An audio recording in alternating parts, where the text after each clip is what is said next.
All right. Um, so what's today? Today is August 13th, 2022. It is roughly, what is it? About 10 after 1 ish. So just want to give you guys kind of a little quick update here. What's been going on with the tracker. So pretty sure I've mentioned this before. I've been dealing with a check engine light, um, so that I can get it smogged and registered here in California. So I finally broke down. I bought a used computer ECM for it.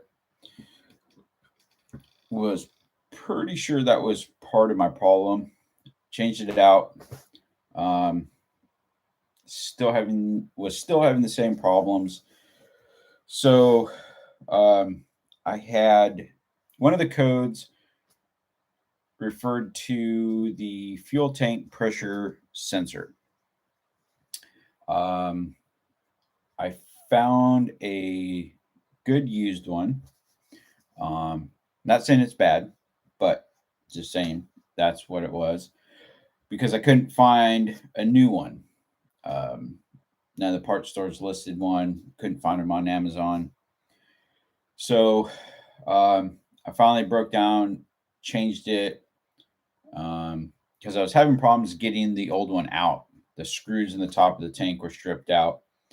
So I finally had an idea, was able to get them out, put the new used one in, got it remounted, plugged it in, and the code for that, or at least I think it was for that, went out. It was the P0450.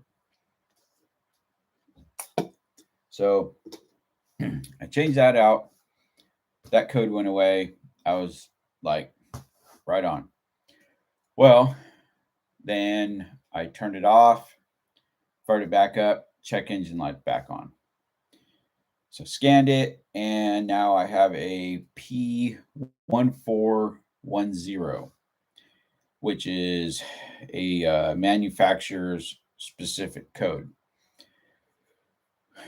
Has something to do with the evap system. Been doing a bunch of research. Basically, I think it all comes back around to still that same fuel tank pressure sensor. So I don't know if the new one that I put in is better than the old one, but still not right. And I just so happened to do some searching, and I found one on, can't remember the website, but it was a little bit pricey. Um, so I took the part number that was there, and I went to Amazon, still nothing. And then I went to good old eBay, and sure enough, bam, right there, brand new in the box. So um, I just ordered one of those up, and it should be here. It said the earliest it'd be here is, I believe, Wednesday. Should be here by Friday. So that's kind of where I'm at with that. Is it a sport? No, it is not a sport. It's just the regular baseline 4 door. So if you guys don't know, it's a 96 Geo Tracker 4 door, 4 speed automatic, 1.6, 16 valve motor. So um, that's kind of what I've been dealing with. Like I said, I got some parts on order. I'm hoping that this is the part that will keep this light out so that I can get it smogged, and then I could move forward on finishing up all the parts that I need for the build.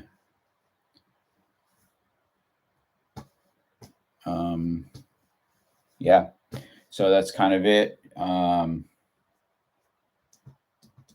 hoping to have some better news later this week.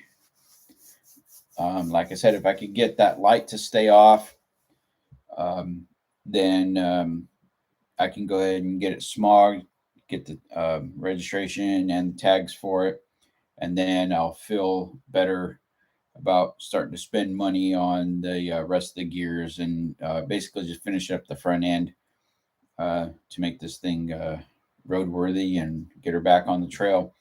I really don't want to be spending money on all this stuff if I can't get it to pass smog. So that's kind of where I'm at.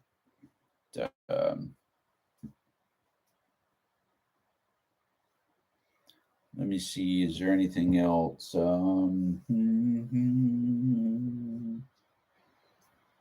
No, that's kind of been about it.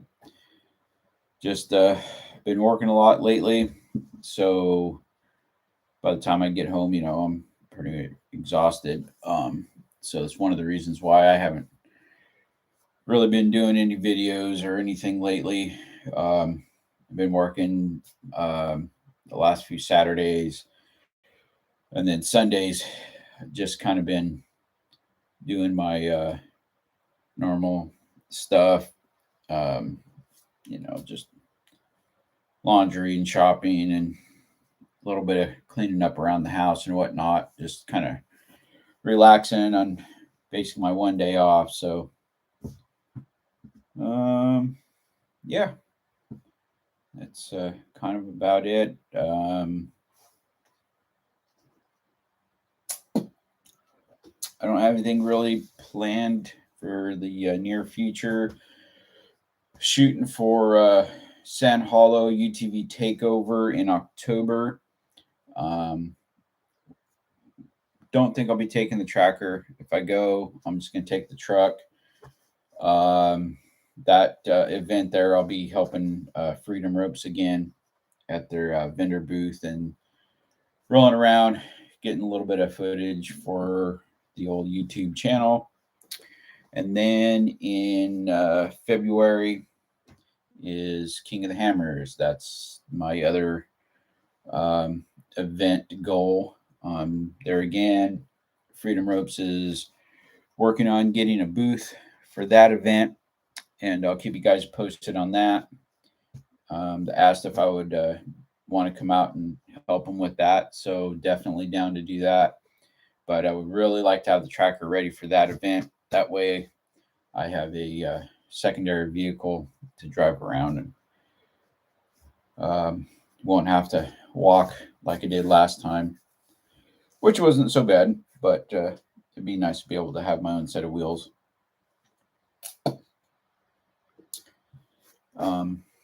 So yeah, that's pretty much what's been going on. Anybody on here got any questions? Anybody that's watching this later when it's not live, got questions, just send them to me. You can find me on Facebook, Instagram, and obviously here on good old YouTube. So you can look around, find me on there, hit me up, and yeah, that's it.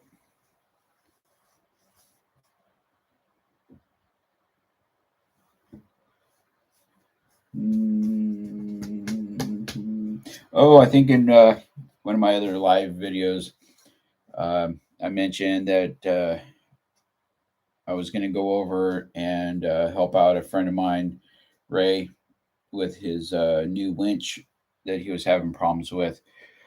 I didn't get to film it.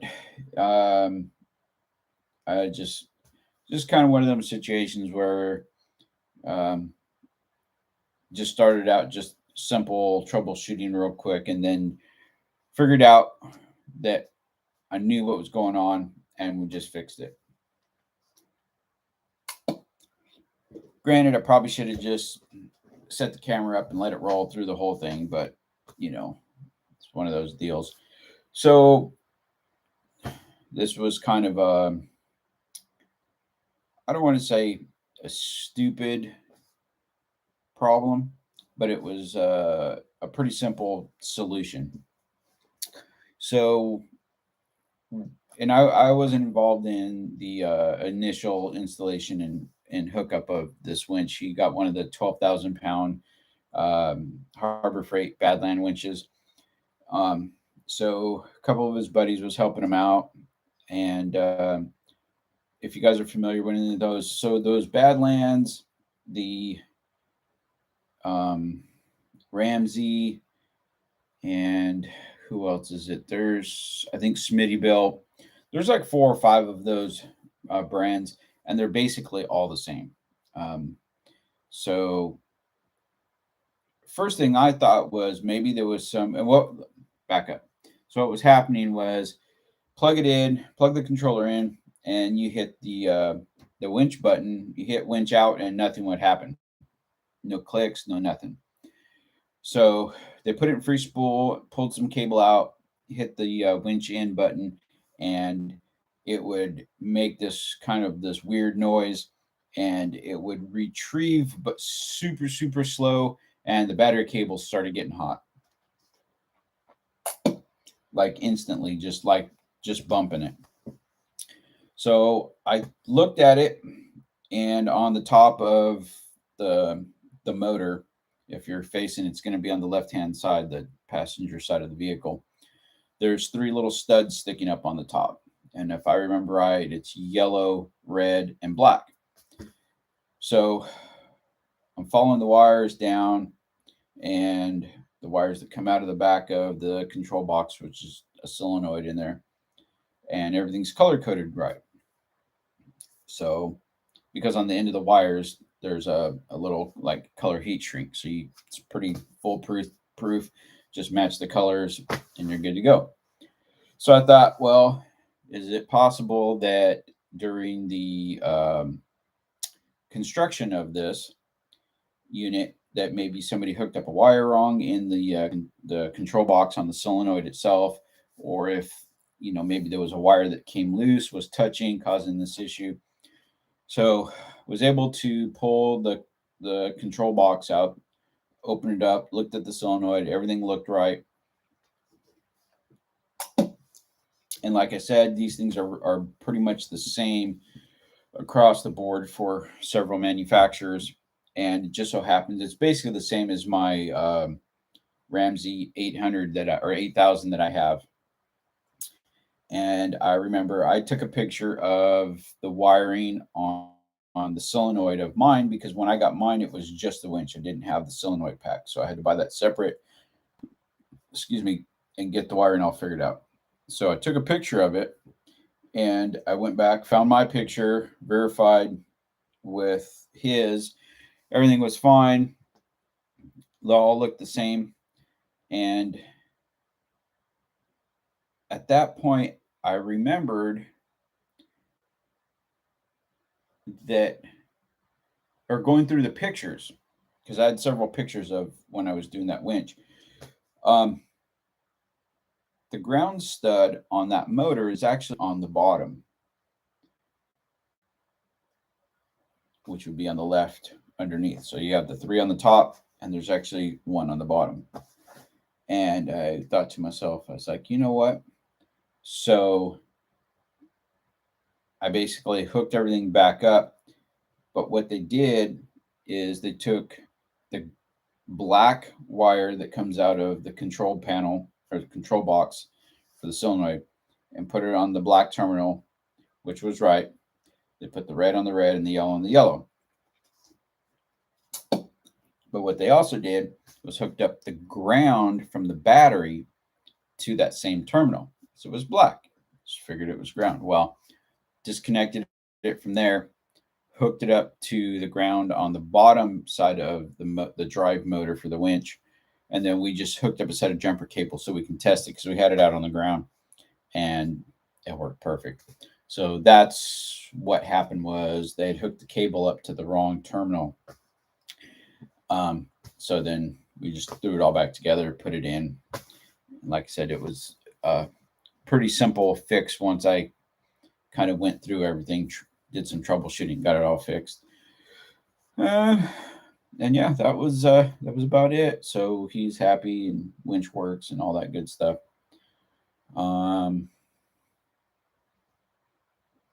Yeah, so that's pretty much all I've been doing lately.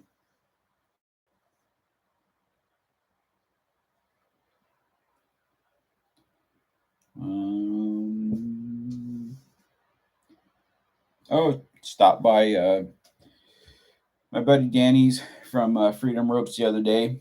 I was just on my way home. He's like, I hadn't talked to him since they got back from their little vendors trip, and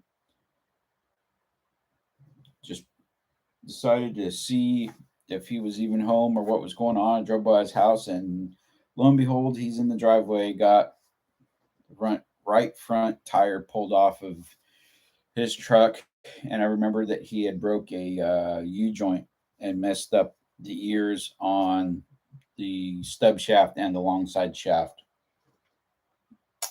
on the front end a while back. So I just went over there and hung out with him, kind of gave him a hand, got that all back together, and so now his truck's done, I guess. I don't know. He still had to do he was going to replace the tie rods and stuff, but he said he'll do those another day. Best I know, I think it's back on the road and he's out there doing Freedom Rope stuff. But yeah, that's about it. So, anyways, we'll give this here another minute or two, and then probably call it a day. And yeah, that's pretty much it.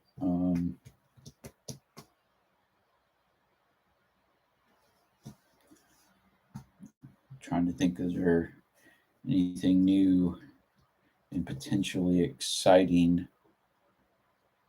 that you guys may be interested in? I'm over here looking at my note board.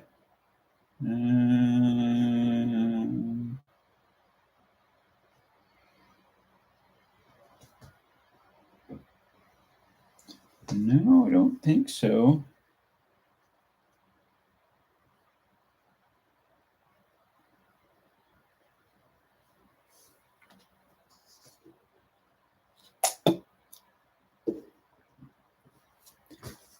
Haven't really done much with the welding trailer,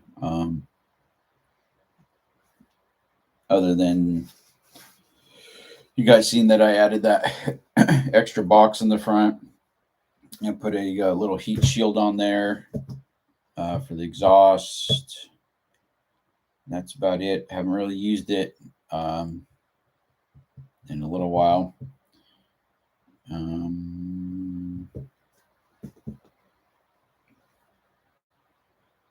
Yeah, that's kind of about it.